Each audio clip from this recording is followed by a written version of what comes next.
Okay, in this section, we're going to take a look at other probability distributions. And in this video, we're going to look at what are known as geometric probability distributions.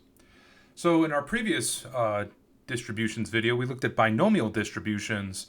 And with binomial distributions, we had some conditions. First up, that there are a fixed number of n repeated independent trials. Each trial's outcome can be either a success or a failure. And again, as we talked about, a failure doesn't necessarily mean a bad thing. It just means that what we were hoping to happen didn't happen. And then the probability of success, which we call P, is never going to change throughout the experiment. So we could calculate the probability of obtaining 8 heads out of 10 flips of a coin. One such outcome is listed here. And that allowed we use binomial distributions for that. But with geometric distributions, we're more interested in the probability of obtaining our first success, let's say flipping a tail, after X number of flips of the coin. So to put it another way, a geometric distribution is going to have the following property. It's going to fail X minus 1 number of times, and then on the Xth time, it's going to finally succeed. So with geometric distributions, it's a stream of failures followed by a single success. So we look at what is the likelihood of obtaining our first success after a given number of failures. And again, don't look at failures in terms of its normal connotation of something bad. It just means the outcome did not happen and then it finally did. So our probability of obtaining our first success after X binomial experiments is given by the following. We have probability of X equals X. So again, remember, lowercase x is the number of trials here.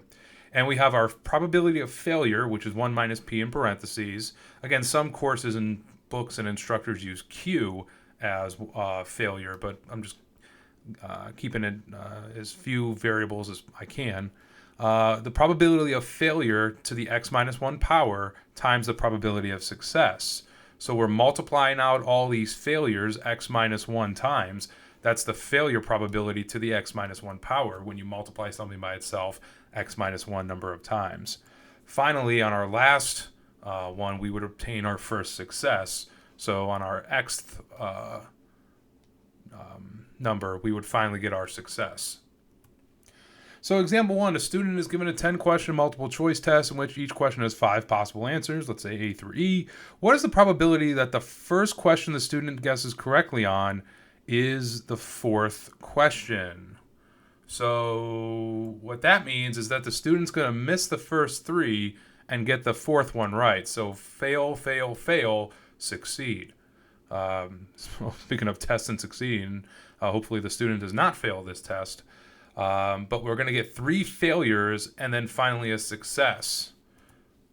So our probability of success is 1/5 or 0.2, which means our probability of failing is 4/5 or 0.8, which we can just take 1 minus 0.2 in our calculator, raise that to the third power because we have 3 of these failures. So failure times failure times failure, and then followed by multiplying by a success.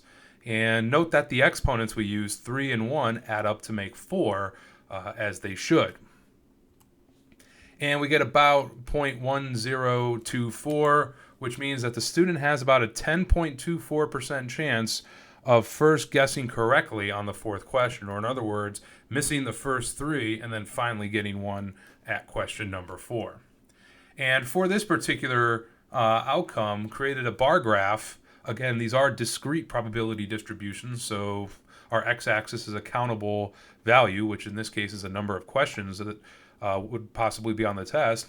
And here we have our probability that the student guesses correctly on this particular number of questions. So here with 4 questions, the probability that they get the first correct guess after 4 is slightly more than 10%, which is what we got here, 0.1024, slightly above the 0.1 grid line here. So just as a way to visualize, notice that the probabilities are going down the further we go. So again, this would be 0.8 to the 9th power times times 0.2.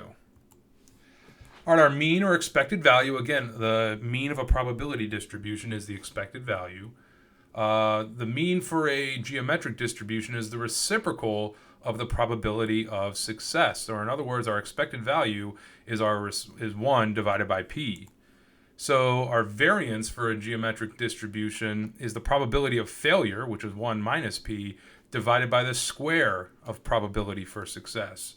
So our variance is 1 minus p, our probability of failure in the numerator, divided by our probability of success squared. And from which we get standard deviation is the square root of the variance. And if we break this down into the square root of the numerator and the square root of the denominator, standard deviation becomes the square root of failure divided by the probability of success. So using some properties of radicals from prior math classes. So example 2, a student is given a 10-question multiple choice test, again, wow, in which each question has 5 possible answers. What is the expected number of answers a student can guess before getting one right? So if we look at our expected value, it's the probability of success, and we take the reciprocal of that. So take the reciprocal of 1/5 or the reciprocal of 0.2, and we get 5. So we would expect that it would take 5 questions before getting one right if the student is purely guessing. So again, we would expect the student to answer 5 questions before guessing one correctly in this scenario.